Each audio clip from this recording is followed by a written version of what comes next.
itu yang dinamakan sitokin storm atau badai sitokin. Pembentukan yang terus berlebihan itu menyebabkan kerusakan pada pembuluh darah, pada jaringan, paru, pada tempat-tempat yang lain. Direm, diberhentikan. Direm dengan yang namanya Actemra ini. Kemudian bagaimana untuk TPK, terapi plasma konvalesens. Kemudian apa itu Gamaras? Ya, Gamaras itu merek patennya ya. Hello healthy people, ketemu lagi bersama saya Dr. Go. Nah, pada kesempatan kali ini saya akan membahas tentang penggunaan Actemra atau penggunaan Gamaras. Kapan digunakan, kapan saat yang tepat untuk menggunakan. Jangan kemana-mana, tonton video saya sampai habis ya.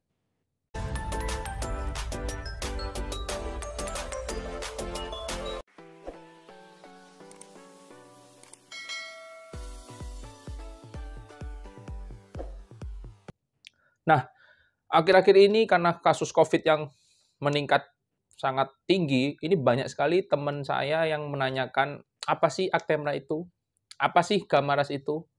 Kapan sebaiknya digunakan Actemra atau kapan digunakan Gamaras? Nah, pada kesempatan kali ini saya akan menjelaskan secara singkat, secara mudah, agar teman-teman bisa mengerti apa sih fungsi dari obat-obatan tersebut. Jadi, ini saya analogikan seperti sebuah peperangan. Peperangan itu terjadi antar dua negara. Kita anggap negara A melawan negara B. Negara B atau yang menyerang itu adalah virus corona ini. Nah, sedangkan negara A itu adalah tubuh kita sendiri. Ketika negara A diserang oleh negara lain atau orang lain yang kita tidak kenal, kita tidak tahu persenjataannya apa, karena kita tidak punya intel di sana, sehingga kita tidak tahu kelemahan dari negara yang menyerang kita itu apa.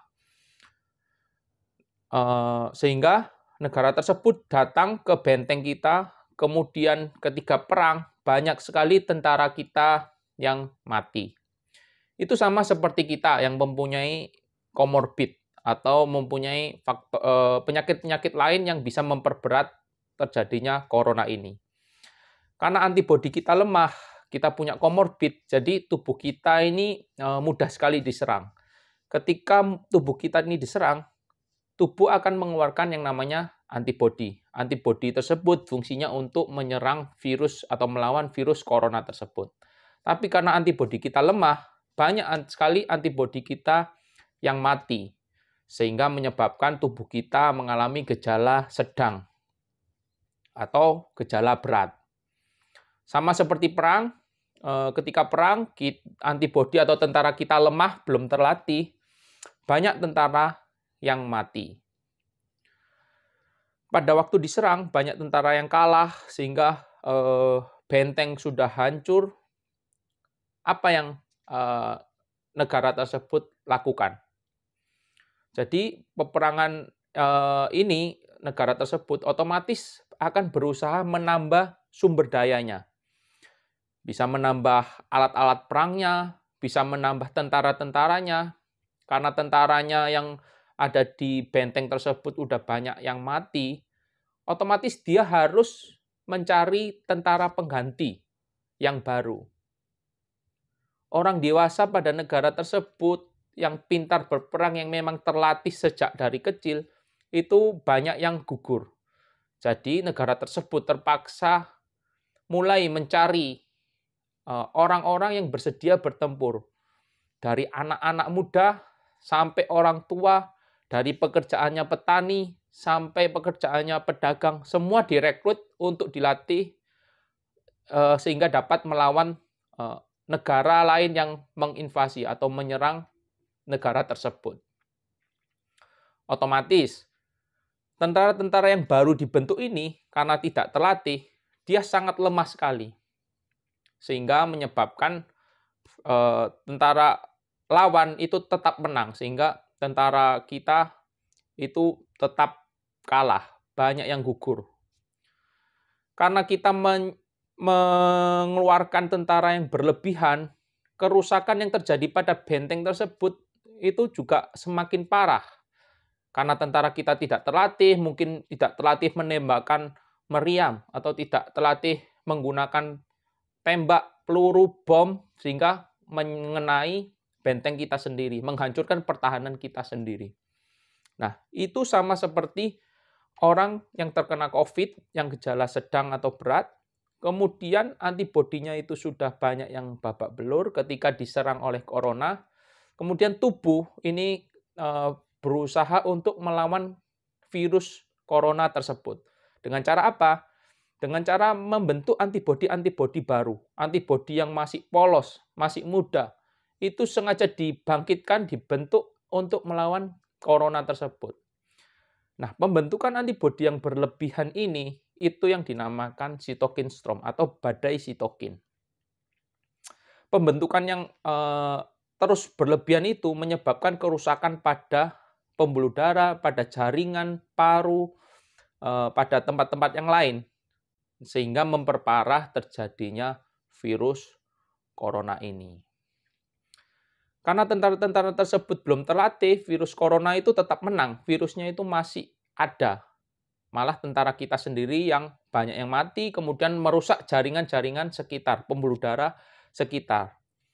Sehingga terjadi peradangan hebat di dalam tubuh ini. Karena sitokin storm itu menyebabkan pembuluh darah menjadi radang, kemudian organ-organ juga menjadi babak belur.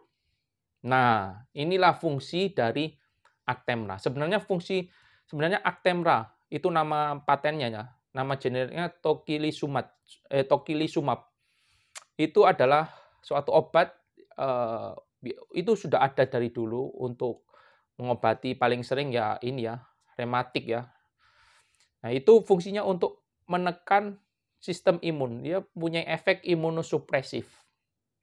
Kenapa dikasih itu? Biasanya karena tentara kita ini terlalu banyak, antibodi yang dibentuk terlalu banyak dan polos, masih belum bisa berperang. Tujuannya Actemra ini untuk meredakan itu. Udah, kamu itu jangan mengeluarkan antibodi lagi. Direm, supaya tidak terjadi memperparah kerusakan. Karena antibodi tersebut, karena belum terlatih, dia nyerang virus tersebut juga bisa nyerang tubuh sendiri. Jadi direm, diberhentikan. Direm dengan yang namanya Actemra ini. Sama seperti perang yang tadi yang sebelumnya saya bicarakan. Sudah direkrut tentara-tentara muda, tapi tetap aja kalah. Karena mungkin kita nggak tahu kelemahannya, mereka punya persenjataan yang lebih canggih. Kemudian keputusan dari negara tersebut adalah apa? Rajanya memutuskan untuk gencatan senjata dulu. Berhenti berperang dulu, berikan kami kesempatan, mungkin ada deal-deal tertentu agar perang bisa ditunda beberapa saat. Harapannya apa?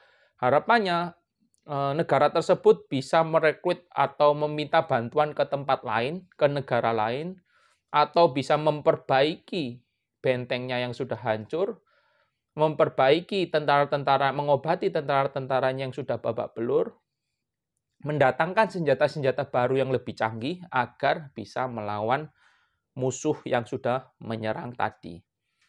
Jadi gencatan senjata ini hampir sama saya analogikan dengan Actemra tersebut. Kita berhentikan dulu perangnya ini. Begitu. Kemudian kapan digunakan Actemra ini? Jadi fungsinya dari Actemra itu adalah untuk menekan imun, untuk mengurangi, diharapkan dengan ditekannya imun tidak terjadi sitokin storm, kemudian peradangan yang terjadi itu bisa mereda. Dilakukan pemberian Actemra ini jika biasanya kita tolak ukurnya inflamasi itu kita lihat dari interleukin 6. Sebenarnya ada juga TNF alpha. Itu yang paling awal yang bisa kita lihat. Tapi mungkin tidak semua rumah sakit punya ya pemeriksaan TNF alpha atau interleukin 6. Tapi kita penting untuk melihat interleukin 6 yang sekarang paling sering atau paling banyak rumah sakit bisa. Jika interleukin 6-nya tinggi, itu merupakan indikasi untuk diberikan Actemra, diredam perangnya ini agar tidak terjadi sitokin storm. Gitu. Apakah Actemra ini bisa membunuh virus atau memperbaiki kondisi pasien menjadi lebih baik? Tidak bisa secepat itu. Seperti yang saya bilang tadi, karena perang, tujuannya Actemra ini untuk meredam perang tersebut supaya tidak berkelanjutan, supaya bisa diperbaiki. Nah, tapi untuk memperbaiki yang sudah rusak itu kan tidak bisa langsung satu hari jadi. Butuh waktu untuk perbaikan. Sama seperti paru-paru yang sudah rusak, itu butuh waktu untuk perbaikan. Jadi, Actemra ini fungsinya di sana. Yang paling bagus untuk melawan virus itu ya antivirusnya. Senjata untuk membunuh virus itu ya antivirusnya. Misalnya musuh sana punya tank. Ya untuk membunuh tank itu ya harus anti-tanknya. Rudal anti-tanknya. Jadi antivirus itu yang fungsinya untuk membunuh virus. Kemudian Actemra ini untuk meredam peradangan, menghentikan peperangan tadi. Begitu. Kemudian bagaimana untuk TPK, terapi plasma convalescence.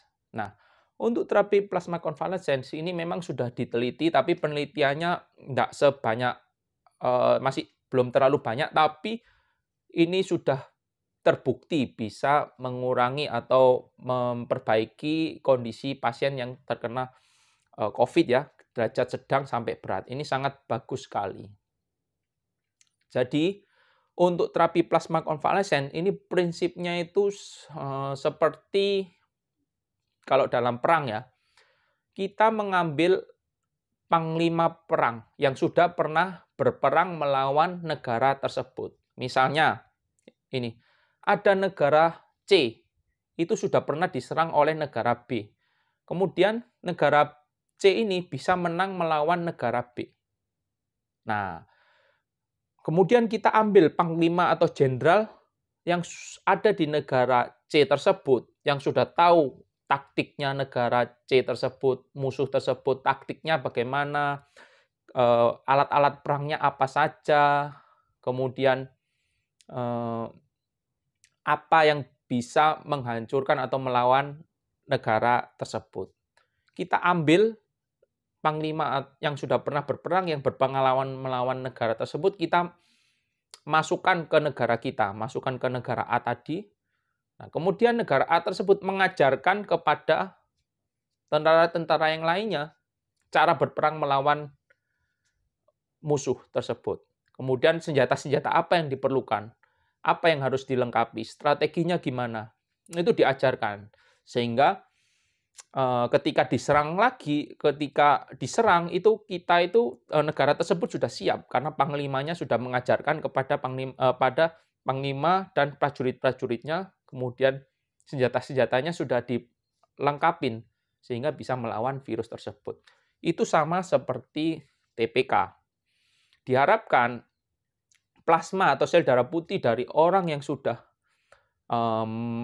menerima atau terkena COVID dan survive, itu terbentuk antibodi.